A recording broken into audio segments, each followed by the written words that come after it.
الحمد لله نحمده ونستعينه ونستغفره ونؤمن به ونتوكل عليه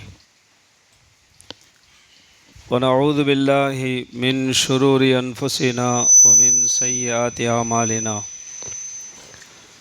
من يهده الله فلا مضل له ومن يضلله فلا هادي له وأشهد أن لا إله إلا الله وحده لا شريك له وأشهد أن محمدا عبده ورسوله أما بعد فإن خير الحديث كتاب الله وخير الهدي هدي محمد صلى الله عليه وسلم وشر الأمور محدثاتها وكل محدثة بدعة وكل بدعة ضلالة الضلالة في النار قال الله تعالى بعد أعوذ بالله من الشيطان الرجيم ولا يأتل أولو الفضل منكم والسعة أن يؤتوا أولي القربى والمساكين والمهاجرين في سبيل الله وليعفوا وليصفحوا ألا تحبون أن يغفر الله لكم والله غفور رحيم يا أيها الذين آمنوا اتقوا الله حق تقاته ولا تموتن إلا وأنتم مسلمون يا أيها الناس اتقوا ربكم الذي خلقكم من نفس واحدة وخلق منها زوجها وبث منهما رجالا كثيرا ونساء واتقوا الله الذي تساءلون به والأرحام إن الله كان عليكم رقيبا يا أيها الذين آمنوا اتقوا الله وقولوا قولا سديدا يصلح لكم أعمالكم ويغفر لكم ذنوبكم ومن يطع الله ورسوله فقد فاز فوزا عظيما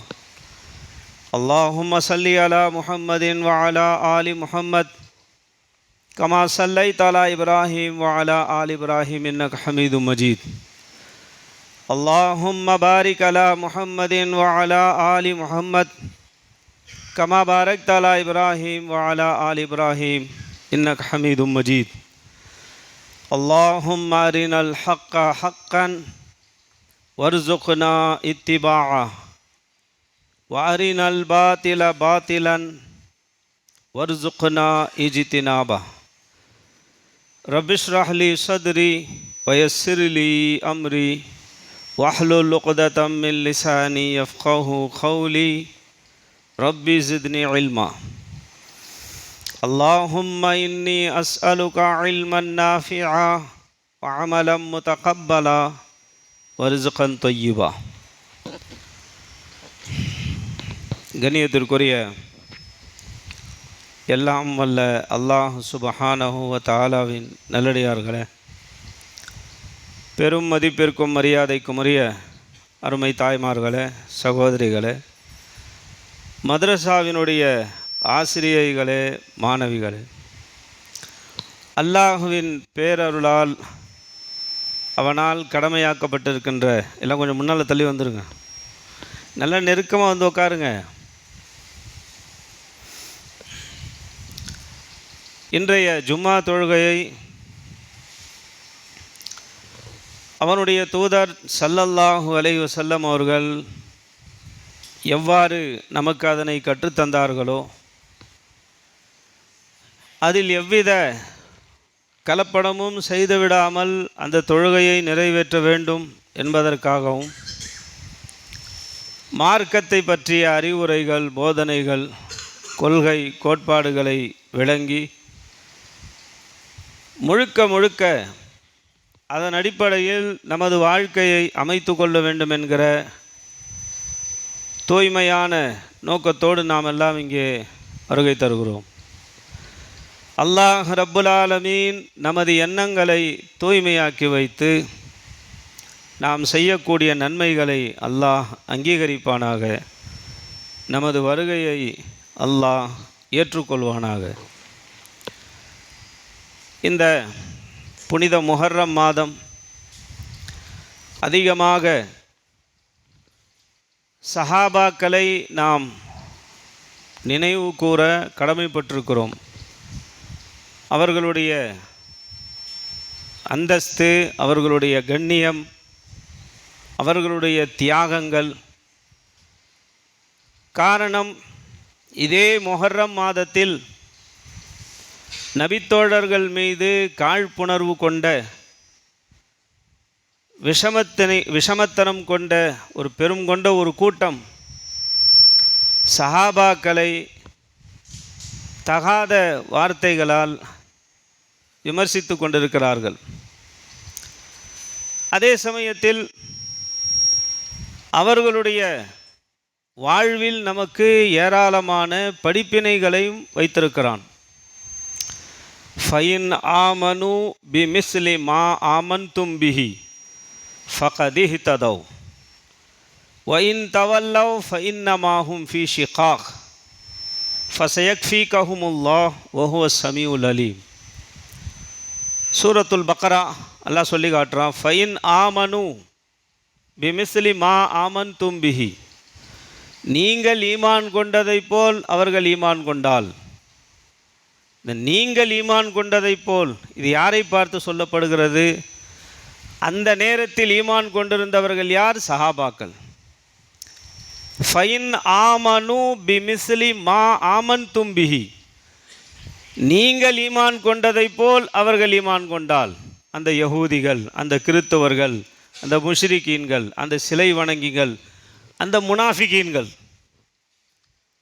நீங்கள் ஈமான் கொண்டதை போல் அவர்கள் ஈமான் கொண்டால் ஃபகதிஹ்ததவ், நிச்சயம் அவர்கள் நேர்வழி பெறுவார்கள். நேர்வழி பெறுவதற்கு யாருடைய ஈமானை அல்லாஹ் சொல்லி காட்டுகிறான்? சஹாபாக்கள், சஹாபாக்களின் ஈமான். இப்படி ஏராளமான வசனங்கள் குர்ஆனில் இருக்கின்றன சஹாபாக்களை சிறப்பித்து. முக்கியமாக 3 விஷயங்கள் சஹாபாக்களை குறித்து நாம் கவனத்தில் வைக்க வேண்டும். முக்கியமாக பல விஷயங்கள் இருந்தாலும் ஒரு 3 விஷயங்கள். அதில் முதலாவது என்ன? சஹாபாக்களாக அவர்களை தேர்ந்தெடுத்தது அல்லாஹ். குர்ஆன்ல அல்லாஹ் சொல்லி காட்டுறான், வஸலாமுன் அலா இபாதிஹில் லதீன இஸ்தஃபா. அல்லாஹ் யாரை தேர்ந்தெடுத்தானோ, இஸ்தஃபா, முஸ்தஃபா, செலக்டட். பெருமானார் ஸல்லல்லாஹு அலைஹி வஸல்லம் அவர்களும் முஸ்தஃபா, செலக்டட், தேர்ந்தெடுக்கப்பட்டவர்கள்.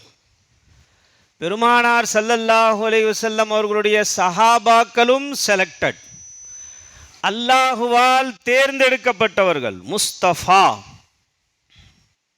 அல்லாஹ் தான் அவர்களை தேர்ந்தெடுத்தான்.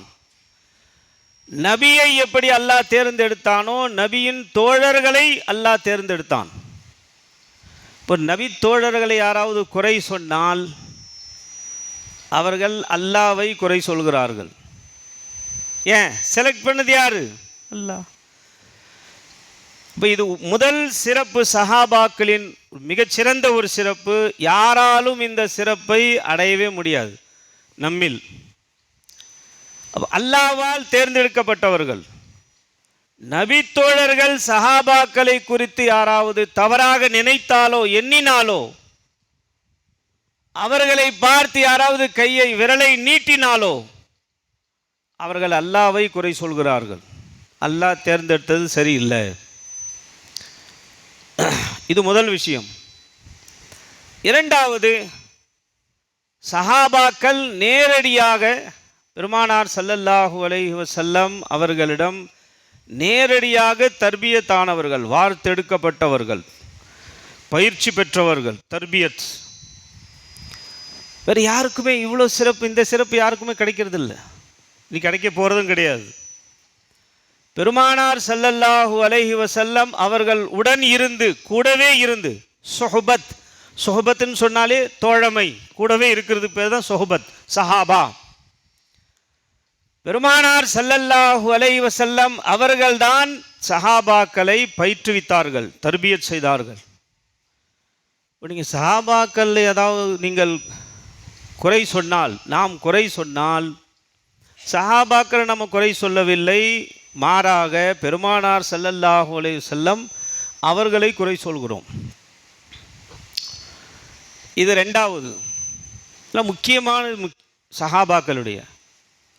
மூன்றாவது ரதியல்லாஹு அன்ஹும் வரது அன்ஹு.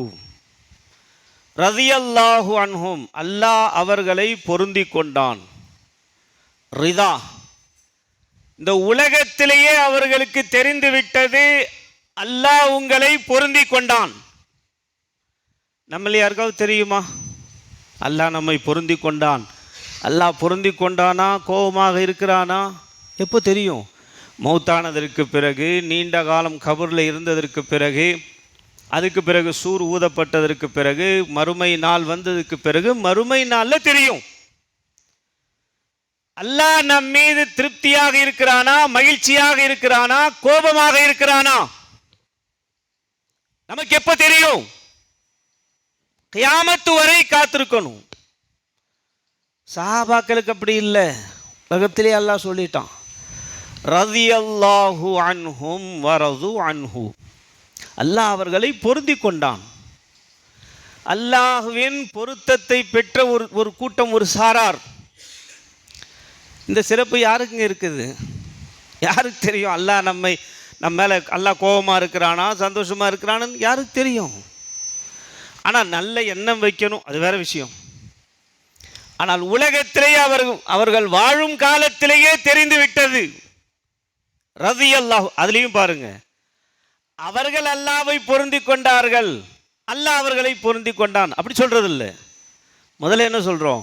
ரதியல்லாஹு, அல்லாஹ் பொருந்தி கொண்டான். One side. இப்போ நாம கூட நான் அல்லாஹ்வை பொருந்தி கொண்டேன், நாம் அல்லாஹ்வை பொருந்தி கொள்கிறோம். ஆனால் அல்லாஹ் நம்மை பொருந்தி கொண்டானா இல்லையா தெரியாது. அதை சொல்லும்போது கூட எப்படி சொல்றோம்? ரதியல்லாஹு அன்ஹும், அல்லாஹ் அவர்களை பொருந்தி கொண்டான். வரது அன்ஹு, அவர்கள் அல்லாஹ்வை பொருந்தி கொண்டார்கள். அல்லாஹ்வின் பொருத்தத்தை முதலில் குறிப்பிடுகிறோம், சஹாபாக்களின் பொருத்தத்தை இரண்டாவது குறிப்பிடுறோம். வரது அன்ஹு. இவ்வளோ பெரிய சிறப்பு. இந்த மூன்று சிறப்புகள் மிக முக்கியமான சிறப்புகள். இன்றைய குத்துபாவில் அபூபக்கர் சித்திக் ரதியல்லாஹு அன்ஹு அவர்களுடைய வாழ்க்கை, ஒரு சில குறிப்புகள். ஏன்னா சஹாபாக்கள் என்று எடுத்துக்கொண்டால் இதற்கு தலைவராக இருக்கக்கூடியவர்கள் அபூபக்கர் சித்திக் ரதியல்லாஹு அன்ஹு அவர்கள். இவர்களுடைய வாழ்க்கையில் நமக்கு ஏராளமான படிப்பினைகள் இருக்கிறது. நபிகள் நாயகம் ஸல்லல்லாஹு அலைஹி வஸல்லம் அவர்களுடைய உற்ற நண்பர், உற்ற தோழர். இஸ்லாம் வரத்துக்கு முன்னாலேயே நபிகள் நாயகம் ஸல்லல்லாஹு அலைஹி வஸல்லம் அவர்களிடம் என்னென்ன சிறப்பு அம்சங்கள் இருந்ததோ எல்லா சிறப்பு அம்சங்களும் அபூபக்கரிடம் இருந்தது. கதீஜா ரலியல்லாஹு அன்ஹா அவர்கள் சொல்கிறாங்களா இல்லையா, முதல் வஹி வந்த நேரத்தில், இன்னக லதஸிலுர் ரஹீம் வ தஹ்மிலுல் கல்ல வ தக்ஸிபுல் மாதூம், அல்லாஹ் உங்களை கைவிட மாட்டான், நீங்கள் இரத்த உறவுகளோடு சேர்ந்து வாழ்கிறீர்கள், உறவை பேணுகிறீர்கள், மற்றவர்களுடைய சுமைகளை சுமந்து கொள்கிறீர்கள், விருந்தினர்களை உபசரிக்கிறீர்கள், யார் பாதிக்கப்பட்டாலும் தோள் கொடுக்கிறீர்கள், உதவி செய்கிறீர்கள். ஒத்துழையினு அலா நவாயிபில் ஹக். இதே போன்று அபூபக்கர் சித்திக் ரலியல்லாஹு அன்ஹு அவர்களை பார்த்து சொன்னார்கள். சொன்னது யாரு? இப்னு தானா என்று சொல்லக்கூடிய ஒரு மக்கத்து காஃபிர், மக்கத்து குறைஷி, எதிரி. அபூபக்கர் ரலியல்லாஹு அன்ஹு அவர்கள் மக்கா விட்டு போறாங்க, ஹிஜ்ரத். தன்னுடைய சொந்த ஊர், சொந்த நாடு, இங்கே இனிமேல் இருக்க முடியாது, மூமினாக இருக்க முடியாது, போறாங்க. அங்கே கடற்கரை பக்கத்தில் அங்கே ஒருத்தர் நிற்கிறாரு, இப்னு தானா. அவர் கேட்குறாரு, ஐன துரீத், அபூபக்கர் எங்கே போறீங்க? எனது மக்கள் இங்கே என்னை இருக்க விட மாட்டேன்றாங்க, நான் போகிறேன். அபூபக்கர், உங்களை போன்ற மனிதர்கள் நம் நாட்டிற்கு அவசியம், நீங்கள் எங்கள் ஊரை விட்டு நீங்கள் போகக்கூடாது, நீங்கள் கண்டிப்பாக இங்கே தான் இருக்கணும். காரணம் இன்னக லா தஸிலுர் ரஹீம், நீங்கள் உறவினர்களோடு சேர்ந்து வாழ்கிறீர்கள், அடுத்தவர்களுடைய சுமைகளை சுமந்து கொள்கிறீர்கள், விருந்தினர்களை உபசரிக்கிறீர்கள், கஷ்டத்தில் யார் இருந்தாலும் நீங்கள் உதவுகிறீர்கள். பெருமானார் ஸல்லல்லாஹு அலைஹி வஸல்லம் அவர்கள் இடம் இருந்த அதே சிறப்பு குணங்கள் அபூபக்கர் ரலியல்லாஹு அன்ஹு. இங்கே ஒரு முக்கியமான ஒரு பாயிண்ட் என்ன? ஒட்டுமொத்த நகரமும் ஒட்டுமொத்த நாடும் எதிரியாக திகழ்கிறார்கள். ஆனால் அபூபக்கர் சித்திக் ரலியல்லாஹு அன்ஹு அவர்கள் எப்படி இருந்தாங்க? உறவுகளை பேணக்கூடியவர்களாக, மற்றவர்களுக்கு உதவக்கூடியவர்களாக, விருந்தினர்களை உபசரிப்பவர்களாக, தங்களுடைய நற்குணங்களில் நிலைத்திருந்தார்கள். எதிரிகள் யார் எப்படி இருந்தாலும் சரி, எதிரிகளோடு மோதுவது ஆயுதங்களால் மட்டுமல்ல, நற்குணத்தால், நற்பண்புகளால். அங்க ஒட்டுமொத்த எல்லா எதிரிகள் இருக்கிறாங்க. எதிரிகளாக இருந்தாலும் அபூபக்கர் சித்திக் ரலியல்லாஹு அன்ஹு அவர்கள் மற்றவர்களுக்கு உதவுவது, ஹெல்ப் பண்ணுறது, விருந்தினர்களை உபசரிப்பது போன்ற நற்குணங்கள். அபூபக்கர் ரலியல்லாஹு அன்ஹு அவர்கள் நபியை விட 2 வருஷம் சிறியவர்கள், இளையவர்கள். 2 வருஷம் ரசூல் ஸல்லல்லாஹு அலைஹி வஸல்லம் அவர்கள் பெரியவங்க, மூத்தவங்க. தனது நண்பர்களில் ஒருவர் நபியாக்கப்பட்டார், கேள்விப்படுறாங்க. தனது நண்பர்களில் ஒருவர் நபியாக்கப்பட்டார். நபி தான் உயர்ந்த போஸ்ட், உயர்ந்த பதவி, நபித்துவம். இதை கேள்விப்பட்ட உடனே அபூபக்கர் சித்திக் ரலியல்லாஹு அன்ஹு அவர்கள் நேர் ஓடி வந்து என்ன செய்கிறாங்க? அல்லாஹ்வின் தூதர் அவர்களே, உங்களை நான் ஈமான் கொள்கிறேன். பொதுவாக 2 ஃப்ரெண்ட் இருக்கிறாங்க, ஃப்ரெண்ட்ஷிப் நண்பர்கள் இருக்கிறாங்கன்னு சொன்னால், அதில் ஒருத்தன் பெரிய போஸ்ட்டுக்கு போயிட்டான் அப்படின்னா மற்றவங்க அவங்கள ஒரு மாதிரியே பார்க்க ஆரம்பிச்சிருவாங்க. இன்னும் நீ மட்டும் பெரிய ஆள் ஆகிட்ட, அது வேறு மாதிரி இருக்கும். காரணம் என்னென்னா, நட்புங்கிறது வெறும் காசு பணத்திற்காக, பதவிக்காக. இவருக்கு அபூபக்கர் சித்திக் ரலியல்லாஹு அன்ஹு அவர்கள் தனது நண்பன் ஒரு உயர்ந்த பதவி கிடைத்திருக்கிறது, உயர்ந்த போஸ்ட் கிடைத்திருக்கிறது, என்ன பண்ணாங்க? நேராக வந்தாங்க, நான் ஈமான் கொள்கிறேன். அதனால்தான் முதலில் ஈமான் கொண்டவர்கள் அபூபக்கர் சித்திக் ரலியல்லாஹு அன்ஹு. இதுவே ஒரு பெரிய சிறப்பிற்கான காரணம். அபூபக்கர் ரலியல்லாஹு அன்ஹு அவர்கள் ஈமான் கொண்டார்கள். முதல் ஆளாக ஈமான் கொண்டதற்கு பிறகு அந்த ஈமானிலும் எப்படி நிலைத்திருந்தார்கள். நாளுக்கு நாள் அவர்களுடைய ஈமான் மலையை விட பலமடைந்து கொண்டே இருந்தது. மேராஜுக்கு போயிட்டு ரசூல் ஸல்லல்லாஹு அலைஹி வஸல்லம் அவர்கள் மேராஜுக்கு போயிட்டு வந்தாங்க, 7 வானங்களை கடந்து. அது சொன்ன உடனேயே அபூ ஜஹல் நேராக வந்தான். இதுதான் சரியான சந்தர்ப்பம். இந்த 2 நண்பர்களுக்கு மத்தியில் எப்படியாவது ஒரு பிரிவினை ஏற்படுத்தணும், 2 பேரையும் பிரித்து விட்டுறணும். நேராக அபூபக்கரிடம் வந்தான். வந்து நேரடியாக சொல்லலை, உங்களுடைய நண்பர் இப்படி சொல்கிறாருன்னு சொல்லலை. ஒரு மனிதர் இங்கிருந்து மக்காவிலிருந்து புறப்பட்டு பைத்துல் மக்திஸ் ஒரே இரவில் போயிட்டு வர முடியுமா? அபூபக்கர் ரலியல்லாஹு அன்ஹு அவர்கள் சொன்னார்கள், அது முடியாது, சாத்தியமே இல்லை. உங்கள் நண்பர் அதைத்தான் சொல்லிட்டு இருக்கிறார். நான் ஏற்கனவே சொல்லியிருக்கிறேனா இல்லையா, அவர் பைத்தியகாரத்தனமாக உளறிட்டு இருக்கிறாருன்னு நீங்கள் நம்ப மாட்டேன்றீங்க. பாருங்க, இப்போ சொல்கிறார். அபூபக்கர் ரலியல்லாஹு அன்ஹு அவர்கள் கிளாரிஃபிகேஷன் பண்ணாங்க. அதாவது அதை என் நண்பர் சொன்னாரா? பாருங்க, நண்பனை குறித்து ஒரு செய்தி சொல்லும்போது உடனே நம்பிடவும் கூடாது, அதை மறுபடியும் தீர விசாரிக்கணும். இதுவும் நண்பர்களுக்கு மத்தியில் இதுவும் என்ன ஆகுது, ஒருத்தனை பற்றி இன்னொருத்தன் போய் என்ன பண்ணுவான், காதில் சொல்லிடுவான், அவனை பற்றி இவன் சொல்லிடுவான், அவன் அதை மனசுலேயே வச்சுட்டு இருப்பான். தெரியும், உங்களை பற்றி தெரியும், உங்களை பற்றி எங்களுக்கு நமக்கு நல்லாவே தெரியும். அது விசாரிக்கிறது இல்லை. இது ஒரு சிறந்த பண்பு. இது எதையுமே தீர விசாரிப்பது, எதுவாக இருந்தாலும் சரி. சஹாபாக்களுடைய காலத்தில், அல்லாஹ்வின் தூதர் ஸல்லல்லாஹு அலைஹி வஸல்லம் அவருடைய காலத்தில் ஒரு பெண்மணி சொன்னார்கள், என் கணவர் என்னை தொலை விடுறதே இல்லை, தொழுதாலே அடிக்கிறார், நோன்பு வைக்க விடுறதில்லை, நோன்பு வச்சு அடிக்கிறார். ஆனால் அவர் மட்டும் என்ன செய்கிறார், ஃபஜ்ர் லேட்டாக தொழுகிறார், லேட்டாக தொழுகிறார்.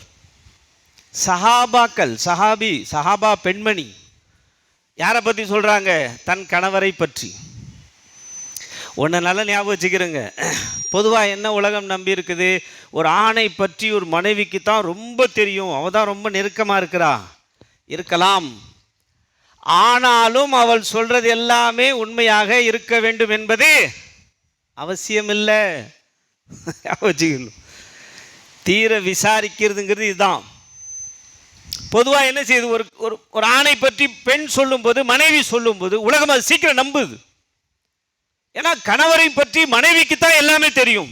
இருக்கலாம், தெரியும். ஆனால் அதே சமயத்தில் அவனை நடுவீதியில் நிற்க வைக்க வேண்டும் என்று அவள் நினைத்து விட்டால் அது சரியாக செஞ்சு முடிச்சிடுவான். அதனால் தீர விசாரிக்கிற விஷயம் இருக்குது, ரொம்ப ஜாக்கிரதையாக இருக்கணும். உடனே அந்த சஹாபியை கூப்பிட்டாங்க. அல்லாஹ்வின் தூதர் ஸல்லல்லாஹு அலைஹி வஸல்லம் அவர்கள், என்னப்பா நீ தொழுதாலே அடிக்கிறியாமே, எதிரிபூனி இதா சல்லைத்து, நான் தொழுதால் என் புருஷன் என்னை போட்டு அடிக்கிறார். அந்த சஹாபி சொன்னாங்க, இவர் சொன்னது பாதி உண்மை பாதி பொய். பாதி உண்மை இல்லை, நான் அடிக்கிறேங்கிறது. ஆனால் இவன் பெரிய பெரிய சூறாவா ஓதிக்கிட்டே இருக்கிறான். சூரத்துல் பக்கரா, சூரா ஆலி இம்ரான், சூரத்துல் நிசா, பெரிய பெரிய சூறா. சொன்னேன் நீ தொழு, சின்ன சின்ன சூறாவா ஓதி தொழு அப்படின்னு. ஆனால் என்ன செய்யறதில்ல, கேட்கறதில்ல. அதனால் நான் 2 சாத்துறேன். பாருங்க, பாதி உண்மை. அல்லாஹ்வின் தூதர் ஸல்லல்லாஹு அலைஹி வஸல்லம் அவர்கள் சஹாபாக்கள், சஹாபா பெண்மணி, சஹாபி எல்லாம் இருந்தாலும் இந்த தீர விசாரிக்கிற குணம் இருக்குது. இது ஒரு சிறந்த பண்பு. இது அறவே கிடையாது. யாராவது ஒருத்தன் சொல்லிட்டாங்க உடனே மனசில் வச்சுக்க வேண்டியது, உடனே இது பண்ணிக்க வேண்டியது. தெரியும் தெரியும், எல்லாம் உங்களை பற்றியும் தெரியும், உங்களை பற்றி தெரியும், எல்லாம் தெரியும்.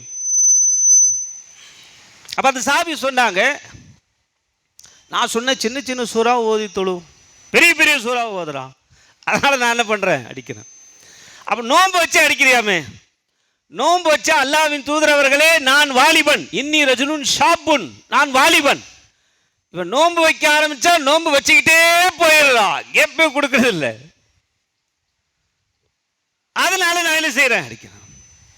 இப்போ அல்லாஹ்வின் தூதர் ஸல்லல்லாஹு அலைஹி வஸல்லம் அவர்கள் அந்த நேரத்தில் தான் சொன்னாங்க, ஒரு பெண் கணவனின் அனுமதி இல்லாமல் சுன்னத் நஃபிலான நோன்பு வைப்பது கூடாது. அந்த நேரத்தில் சொன்னது. நீ மட்டும் டெய்லி ஃபஜர் இப்போ லேட்டாக இது பண்ணுற. அப்போ அந்த சாபி சொல்கிறாங்க, சில காரணங்கள் இருக்குது, அது மாதிரி, அதனால் நான் ரொம்ப களைப்பாயிடுறேன், ரொம்ப இதாகிடுது, நான் வீட்டுக்கு வர்றதுக்கு லேட் ஆகிடுது, அதனால். அப்போ அல்லாஹ்வின் தூதர் ஸல்லல்லாஹு அலைஹி வஸல்லம் அவர்கள் அந்த சஹாபிக்கு மட்டும் சொன்னார்கள், உன் நேரத்தில் நீ என்ன செய், தொழுதுகொள் அப்படின்னு. அப்போ இது சஹாபாக்களுடைய வாழ்க்கையில், அல்லாஹ்வின் தூதர் ஸல்லல்லாஹு அலைஹி வஸல்லம் அவர்களுடைய காலத்தில் வாழ்ந்த சஹாபாக்கள் வாழ்க்கையில். இப்போ எதையுமே என்ன செய்யணும், தீர விசாரிக்கணும். இவனை பற்றி அவனுக்கு நல்லா தெரியும், அவனை பற்றி இவனுக்கு நல்லா தெரியும், புருஷனை பற்றி பொண்டாட்டிக்கு நல்லா தெரியும், பொண்டாட்டி பற்றி புருஷனுக்கு நல்லா தெரியும், இல்லை. அப்போ இங்கே பாருங்க, அபூபக்கர் சித்திக் ரலியல்லாஹு அன்ஹு அவர்கள், என் நண்பர் அப்படி சொன்னாரா, ஒரே இரவில் நான் மேராஜுக்கு போயிட்டு வந்தேன், என் நண்பர் சொன்னாரா, ஆம் சொன்னார், அப்போ நான் ஈமான் கொள்கிறேன், நான் நம்புகிறேன். அபூபக்கர் சித்திக் ரலியல்லாஹு அன்ஹு அவர்கள், அவர்களின் ஈமான் மலையை விட பலம் மிக்கது. ஈமான் கொண்டதற்கு பிறகு அவர்களுடைய செயல்கள் எப்படி இருந்தன, அமல்கள், நன்மைகள். ஒன்றுக்கு பல முறை சொர்க்கவாதி என்று பெருமானார் ஸல்லல்லாஹு அலைஹி வஸல்லம் அவர்களால் சொல்லப்பட்ட, நற்செய்தி கூறப்பட்ட அபூபக்கர் சித்திக் ரலியல்லாஹு அன்ஹு அவர்கள் பல முறை சொன்னார்கள், அபூபக்கர் சொர்க்கவாதி, அபூபக்கருன் ஃபில் ஜன்னா, சொர்க்கவாதி சொர்க்கவாதி சொர்க்கவாதின்னு தான் நம்மளை சொல்லிட்டாங்களே என்று அலட்சியமாக இருக்கவில்லை. நன்மைகள், அந்த ஹதீஸ் நம்ம கேள்விப்படுறோம். ஒரு முறை அல்லாஹ்வின் தூதர் ஸல்லல்லாஹு அலைஹி வஸல்லம் அவர்கள் கேட்டார்கள், இன்றைய தினம் நோன்பு வைத்தவர் யார்? அப்போ என்ன சொன்னாங்க, எல்லா சஹாபாக்கள் அமைதியாக இருந்தாங்க. இப்போ யார் சொன்னா, அபூபக்கர் ரலியல்லாஹு அன்ஹு அவர்கள். அல்லாஹ்வின் தூதர் அவர்களே, அந்த நன்மையை நான் செய்திருக்கிறேன். இன்றைய தினம் ஏழைக்கு உணவளித்தவர் யார்? எல்லாமே அமைதியாக இருக்கிறாங்க. அபூபக்கர் ரலியல்லாஹு அன்ஹு அவர்கள் சொன்னார்கள், அல்லாஹ்வின் தூதர் அவர்களே, அந்த நன்மையையும் நான் தான் செய்திருக்கிறேன், நான் செய்திருக்கிறேன். உணவு கேட்டாங்க, நோயாளியை நலம் விசாரித்தவர் யார்? எல்லாம் அமைதியாக இருந்தாங்க. அபூபக்கர் ரலியல்லாஹு அன்ஹு அவர்கள் சொன்னார்கள், நான். நாலாவது இது கேட்டாங்க, இன்றைய தினம் ஜனாசாவை பின்தொடர்ந்து சென்றவர் யார்? அபூபக்கர் ரலியல்லாஹு, எல்லாம் அமைதியாக இருக்கிறாங்க, யாருமே இல்லை. அபூபக்கர் ரலியல்லாஹு அன்ஹு அவர்கள் சொன்னார்கள், நான். பாருங்க, இங்கே ஒரு கவனிக்க வேண்டிய விஷயம் என்ன? இப்போ மற்ற சஹாபாக்கள் அந்த நன்மை செய்யலையா? ஜனாசாவை பின்தொடர்ந்து போகிறது, அதே போல் நோயாளியை நலம் விசாரிக்கிறது, மற்ற சஹாபாக்கள் போகலையா? அந்த சமுதாயத்தில் ஒரு சாதாரண மனிதர், யாருக்குமே தெரியாது. ஆனால் அந்த சாதாரண மனிதனுடைய ஜனாசாவையும் அபூபக்கர் விட்டு வைக்கவில்லை. நலம் விசாரிப்பது, நோயாளியை நலம் விசாரிப்பது. இன்னைக்கு நலம் விசாரிக்கிறதா இருந்தால் கூட பெரிய விஐபி இருக்கணும், பெரிய பணக்காரனாக இருந்தால் எத்தனை ஃபோனு, எத்தனை மெசேஜ், எத்தனை விசாரிப்பு. பணக்காரனை விசாரிக்கிறது பெரிய விஷயம் இல்லை. சமுதாயத்தில் ஏழைகள், மற்ற சஹாபாக்கள் போகலையான்னு சொன்னா, மற்ற சஹாபாக்கள் அது அவ்வளோ இது பண்ணல. அவர் சாதாரண மனுஷன். சாதாரண மனிதர்களாக இருந்தவர்களின் ஜனாசாவையும் அபூபக்கர் விடல, அந்த ஜனாசாவிலும் கலந்து கொண்டார்கள். ஒரு சாதாரண மனிதன் நோய்வாய்ப்பட்டிருக்கிறார், அவரையும் அபூபக்கர் விடவில்லை, அவரையும் நலம் விசாரித்திருக்கிறார். இன்னைக்கு இதெல்லாம் பாகுபாடு பார்க்கப்படுகிறது. ஏழை பணக்காரன், ஒரு ஏழை ஜனாசான்னு சொன்னா எப்படி போகுது, ஒரு பணக்கார ஜனாசான்னு எப்படி போகுது? ஏன் இந்த பாகுபாடு? பாருங்க, அபூபக்கர் ரலியல்லாஹு அன்ஹு அவர்கள், மற்ற எல்லா சஹாபாக்களும், பெரும்பாலும் சஹாபாக்கள் அதில் போல, ஆனால் அபூபக்கர் போனார்கள். அல்லாஹ்வின் தூதர் ஸல்லல்லாஹு அலைஹி வஸல்லம் அவர்கள் இது கேட்டதுக்கு பிறகு சொன்னாங்க, ஒரே நாளில் யார் இந்த நன்மைகள், 4 நன்மைகளையும் செய்கிறார்களோ நிச்சயம் அவர் சொர்க்கவாதி. இன்னொரு ஹதீஸ்ல சொன்னாங்க, தொழுகைக்குரிய ஒரு வாசல் இருக்குது சொர்க்கத்தில். தொழுகை, பாபு சலா, பாபு ஜக்கா, பாபு ரையான். பொதுவாக நாம் என்ன புரிஞ்சிருக்கிறோம், நோன்பு வைத்தவர் அந்த ரையான் வழியாக சொர்க்கத்திற்கு செல்வார். எந்த நோன்பாளி? ரமதானில் வச்சாரு அந்த நோன்பாளியா? அந்த நோன்பாளி கிடையாது. எல்லா நோன்புகளையும் வைக்கிறார். நோன்பு வைக்கக்கூடிய எந்த சந்தர்ப்பம் வந்தாலும் நோன்பை விடுறதே இல்லை.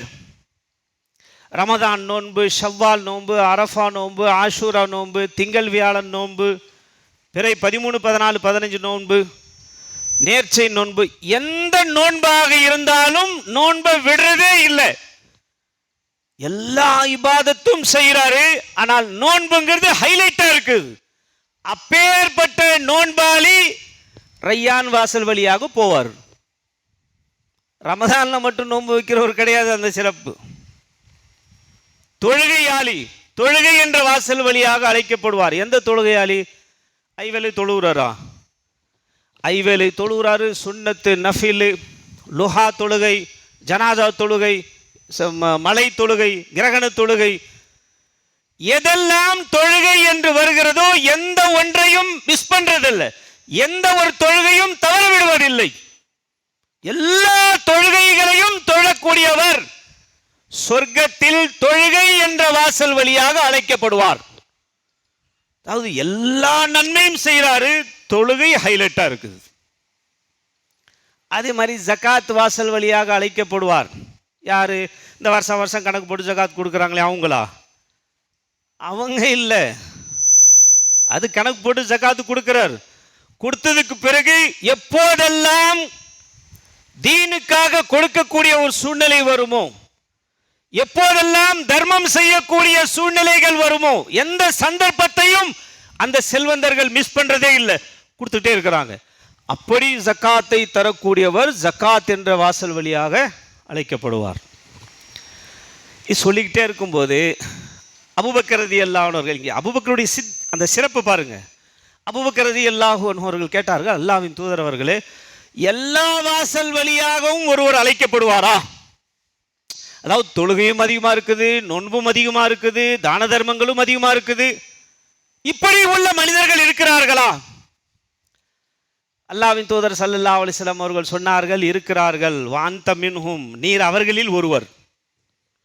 அபூபக்கரே, நீர் அவர்களில் ஒருவர், சொர்க்கத்தில் உள்ள எல்லா வாசல்களும் உங்களை அழைக்கும், வானவர்கள் நின்று கொண்டு உங்களை அழைப்பார்கள். அபூபக்கர், பாருங்க, எல்லா நன்மைகளும் எதையுமே மிஸ் பண்றது இல்லை. அபூபக்கர் அஸ்-சித்தீக் ரலியல்லாஹு அன்ஹு அல்லாஹ்வின் தூதருடைய மிகவும் நேசத்திற்குரியவர்கள், மிகவும் பாசத்திற்குரியவர்கள், மிக நெருங்கிய நண்பர். எந்த அளவுக்குன்னு சொன்னால் தனது மகளை கொடுத்தாங்க திருமணம் செய்வதற்கு. அப்ப நபி அவர்கள் மருமகன், நபியின் மாமனார். எனவேதான் அல்லாஹ்வின் தூதர் ஸல்லல்லாஹு அலைஹி வஸல்லம் உடைய அந்த மௌத்தின் போது உமருக்கு கடுமையான சோகம், ஒட்டுமொத்த மதீனாவும் சோகத்தில் மூழ்கிவிட்டது. நபி அவர்களின் இறப்பு செய்தி, நபி அவங்க மௌத்தாயிட்டாங்க. உமர் ரலியல்லாஹு அன்ஹு அவர்கள் கையில் வாள் எடுத்துக்கொண்டார்கள். யாராவது நபி அவர்கள் மௌத்தாயிட்டார்னு சொன்னீங்க, உடம்புல தலை இருக்காது, தலையை தனியாக எடுத்துருவேன். உமர் சாதாரணமாக இருந்தாலே ஒரு பயம் எல்லாருக்கும், கையில் கத்தியோடு நிற்கிறார். அதனால் யாருக்குமே பேசுறதுக்கு இதே வரல. அபூபக்கர் சித்திக் ரலியல்லாஹு அன்ஹு அவர்கள் பக்கத்தில் வந்தாங்க. அல்லாஹ்வின் தூதர் ஸல்லல்லாஹு அலைஹி வஸல்லம் உடைய புனித உடல் கிடந்தது. அங்கே வந்தாங்க, நெற்றியில் முத்தமிட்டார்கள். திபுத ஹய்யம் வ மையிதா, அல்லாஹ்வின் தூதர் அவர்களே, தாங்கள் உயிரோடு இருக்கும்போதும் நறுமணம் கமழ்கிறீர்கள், தாங்கள் இறந்த பிறகும் உடலில் இருந்து நறுமணம் வருகிறது. திபுத ஹய்யம் வ மையிதா சொல்லிட்டேன்னா, ஏன்னா எல்லாவற்றையும் விட துக்கம் அவங்களுக்கு தான் அதிகம். உமரை விட துக்கம் அவங்களுக்கு தான் அதிகம். ஏன்னா மகளை கல்யாணம் பண்ணி கொடுத்துருக்கிறாங்க. 17 வயதில் மகள் விதவையாகிவிட்டாள், கணவர் இறந்துட்டாரு. தனது மகள் 17 வயதில் விதவை, தனது மிக நெருங்கிய நண்பர் வஃபாத்தா இருக்கிறார், இறந்திருக்கிறார். அப்போ உமரை விட எனக்குத்தான், தனக்குத்தான் துக்கம் அதிகம், கவலை அதிகம். ஆனாலும் உணர்ச்சி வசப்படுதல் இது இஸ்லாம் விரும்புறதில்ல. நிதானம், ஈமான், இதை இஸ்லாம் விரும்புகிறது. வெறும் உணர்ச்சி வசப்படுறது, டென்ஷன் ஆகுறது, இதுக்கு இஸ்லாத்துக்கு சம்பந்தம் கிடையாது. டென்ஷன் ஆகுவதாக இருந்தால் அந்த நேரத்தில் அபூபக்கர் ரலியல்லாஹு அன்ஹு அவர்கள் தான் அதிகமாக டென்ஷன் ஆயிருக்கணும் உமரை விட. ஏன்னா இவங்களுடைய நெருங்கிய நண்பர் மூத்தா இருக்கிறாங்க. ஆனால் நிதானம் பாருங்க. இதெல்லாம் சொல்லிட்டு நேரம் வந்தாங்க, மெம்பரில் ஏறினார்கள். எல்லாரையும் சஹாபாக்கள் சொன்னாங்க, எல்லாம் உட்காருங்க, எல்லாம் கீழே உட்கார்ந்தாங்க. உமர் நின்றுக்கிட்டே இருந்தார். உமர் சொன்னாங்க, உமர் உட்காருங்க. நான் உட்கார மாட்டேன், நின்றுக்கிட்டே இருந்தாங்க.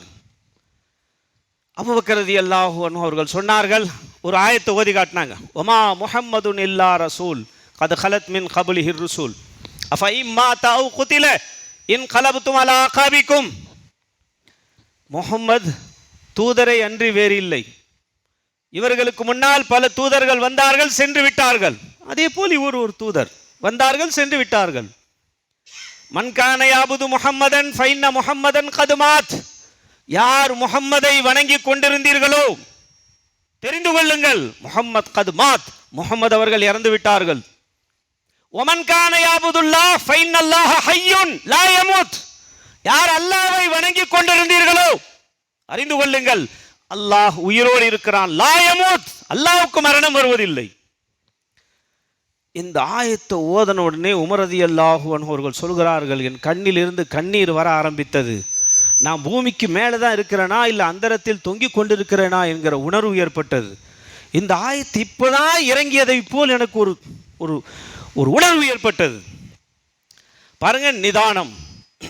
அபூபக்கர் ரலியல்லாஹு அன்ஹு அவர்களுடைய ஈமான், அவர்களுடைய நன்மைகள், அவர்களுடைய நிதானம்.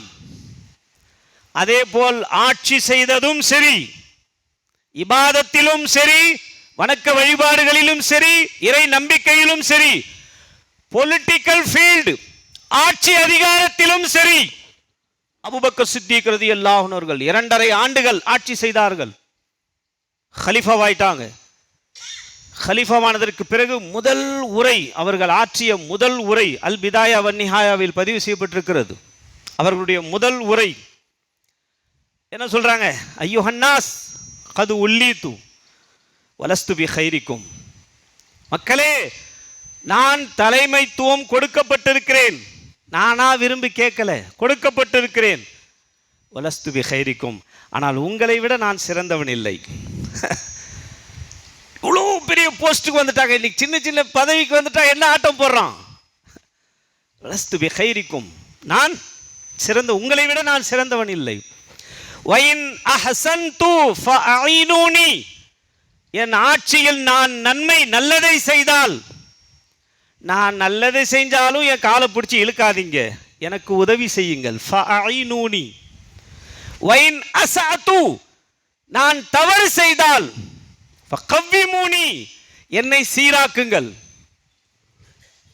ஹலீஃபா 2.5 ஆண்டுகள் ஆட்சி, மிகச்சிறந்த ஆட்சி ஹலீஃபா அபூபக்கர் அஸ்-சித்திக்.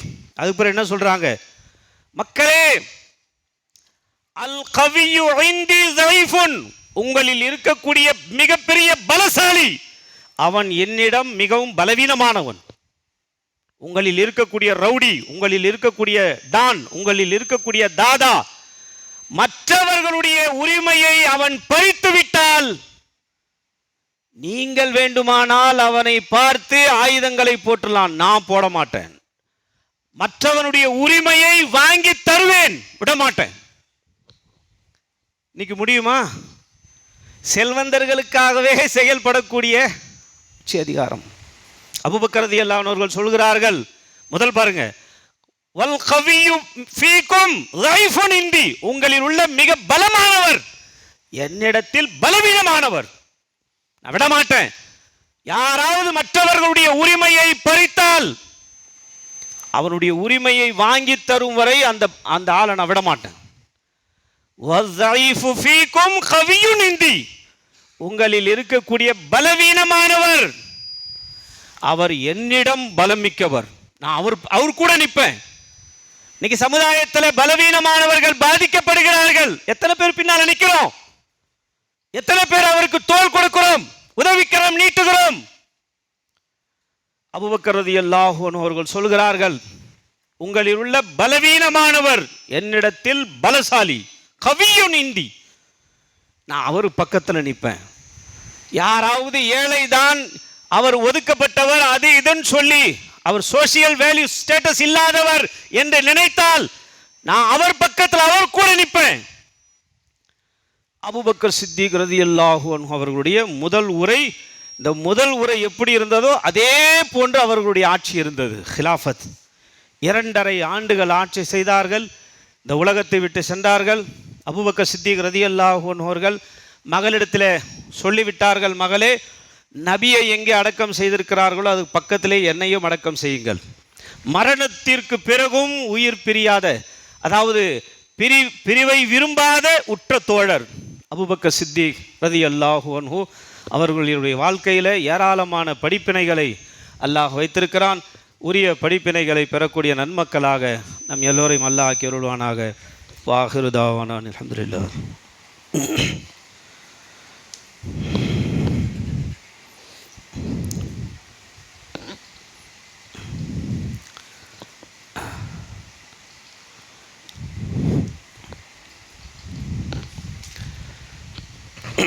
நஹ்மதுஹு வ நுஸல்லி அலா ரசூலிஹில் கரீம். அம்மா பாத்.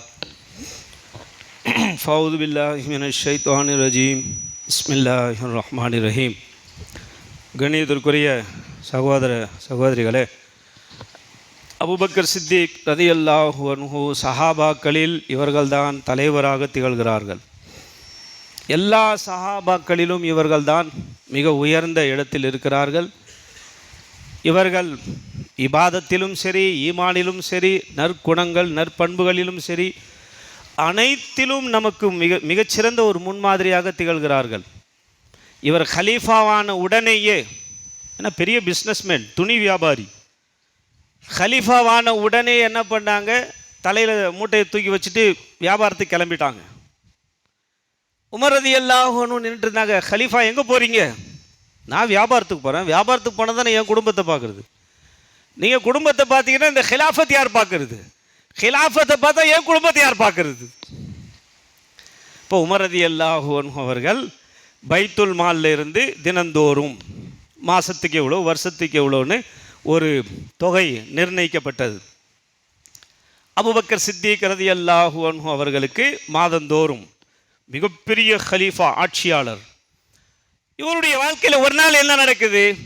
சாப்பிட்றதுக்காக உட்கார்றாங்க. அவர்களுடைய மனைவி நல்ல ஒரு ஹல்வா, இனிப்பு செஞ்சு கொண்டு வந்து கணவனுக்கு முன்னால் வைக்கிறாங்க. அபூபக்கர் ரலியல்லாஹு அன்ஹு அவர்கள் அந்த இனிப்பை பார்த்துட்டு கேட்குறாங்க, இதுக்கு எது காசு? இதுக்கு நான் காசு கொடுக்கலையே. இல்லை இல்லை, நீங்கள் டெய்லி கொடுக்குறீங்கள காசு, அதில் கொஞ்சம் கொஞ்சமாக மிச்சம் வச்சு நான் பிடிச்சு நான் இந்த ஹல்வா செஞ்சுருக்கிறேன், இனிப்பு. அபூபக்கர் ரலியல்லாஹு அன்ஹு அவர்கள் ஹலீஃபா, ஆட்சியாளர், இன்றைக்கு பேசுகிறார்கள் ஊழல் அது இது என்று சொல்லி. உலகத்திற்கே முன்னோடி அபூபக்கர் சித்திக் ரலியல்லாஹு அன்ஹு அவர்கள். அப்போ அவங்க ஆச்சரியப்பட்டாங்க. அப்போ மிச்சம் பிடிக்கிற அளவுக்கு நமக்கு வருமானம் இருக்குதா? டெய்லி மிச்சம் பிடிக்கிற அளவுக்கு வருமானம் இருக்குதா? நேரா பைத்துல் மாலுக்கு போனாங்க. என் சம்பளத்தை குறைத்து விடுங்கள், மீதமுள்ள அளவுக்கு மிச்சம் பிடிக்கிற அளவுக்கு அதிகமாக இருக்கிறது, என் சம்பளத்தை குறைத்து விடுங்கள் என்று அபூபக்கர் சித்திக் ரலியல்லாஹு அன்ஹு அவர்கள் தங்களுடைய அந்த சம்பளத்தை, ஊதியத்தை குறைத்து கொண்டார்கள். இது அபூபக்கர் சித்திக் ரலியல்லாஹு அன்ஹு. அல்லாஹ் ரப்புல் ஆலமீன் இப்படிப்பட்ட ஆட்சியாளர்கள் நம்மிலும் அல்லாஹ் ரப்புல் ஆலமீன் உருவாக்குவானாக. இனி அபூபக்கருக்கு வரப்போவதில்லை, நம்மில்தான் அபூபக்கர்கள் உருவாக வேண்டும், நம்மில்தான் உமர்கள் உருவாக்க வேண்டும், நம்மில்தான் உஸ்மான், அலி, காலித் பின் வலீத்கள் உருவாக வேண்டும். அருமை தாய்மார்களே, சகோதரிகளே, நமது பிள்ளைகள் அபூபக்கர்களாக, உமர்களாக, உஸ்மான்களாக, சஹாபாக்களின் வாழ்வியலை முன்மாதிரியாக கொண்ட சஹாபாக்கள் நமது சந்ததிகள் உருவாக வேண்டும்.